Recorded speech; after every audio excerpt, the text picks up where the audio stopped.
Dear Disc Diary, this entry is going to be a little different. Since I started playing disc golf, I've had the privilege of meeting some amazing people that play this game, and many of them have incredible stories about how the game has had a positive impact on their lives. During the pandemic, I think a lot of us started having more than one cocktail a night.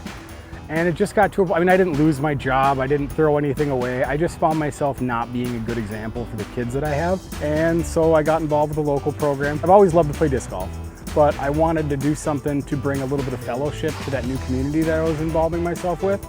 So I started North Metro Sober Disc Golf League. And as a filmmaker, I feel compelled to tell these stories. So I've started developing a documentary series called The Fellowship of the Disc. I'm 46 years old. I feel like I'm 46 years old. I have the aches and pains of someone that has led an active life as he approaches middle age. I've always been a competitive person, but as I've gotten older, I've discovered that I can't compete in the same ways. I used to play baseball and even played at a pretty high level. I was never the biggest, fastest, or most talented guy, but nobody would outwork me. I'm 46 years old. For 22 years, I have run a successful film and television production company called Rossetti Productions. For the last 11 years, we've worked exclusively in the Christian, faith-based, and family-friendly genres, producing over 30 feature films and television shows in those genres. Our movies and TV shows have been on DVD, in theaters, and on streaming services and broadcast networks all over the world. Rossetti Productions has become one of the biggest names in Christian television and movies, and we've helped countless people around the world find salvation. But in 2022, something changed. I felt like I was starting to lose the passion that I had for this business. I found that I could no longer define what I was chasing and what the ultimate goal was. I know that the goal is to lead others to Christ. I know that I'm called to be a great commission filmmaker, but I've found lately that it's getting more and more difficult to be motivated to do that.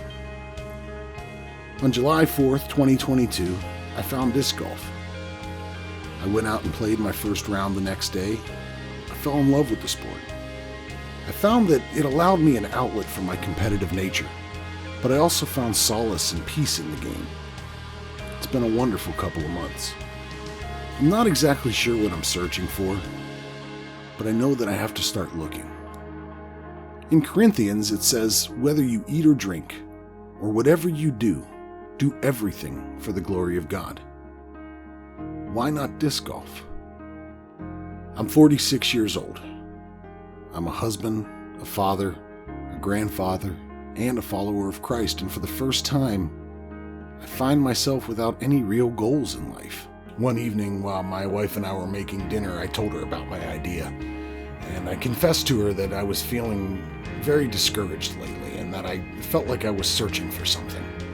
We both felt that this quest was a good idea. She said that since I had taken up disc golf, I seemed happier than I had been in years. But I still feel like I need to find something. Maybe getting on the road and meeting and talking to other believers in the sport maybe it'll help me find what I'm missing. This isn't a midlife crisis, at least I don't think it is. I believe it's a mission, a journey. A quest to find God, peace, and maybe a part of myself on the course. My hope is that as more people hear about this series, that maybe they'll want to get involved. Maybe we find some sponsors, raise a little bit of money so that I can hit the road and tell some of the stories.